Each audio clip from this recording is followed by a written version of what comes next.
Hi, my name is Mary. I tell you what the Russians eat. I will show you how to make pancakes from potatoes. My grandmother loves to cook them because it is simple and very tasty. We need few ingredients. This is potatoes, egg, onion, salt, oil. So take the potatoes and do this. You have to add some salt, onion, pepper, and egg. You have to stir or mix.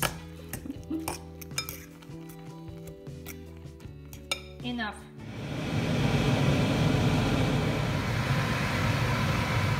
Take a spoon.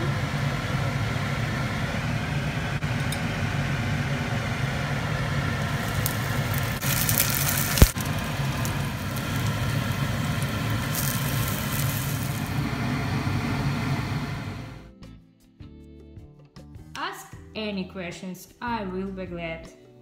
Welcome!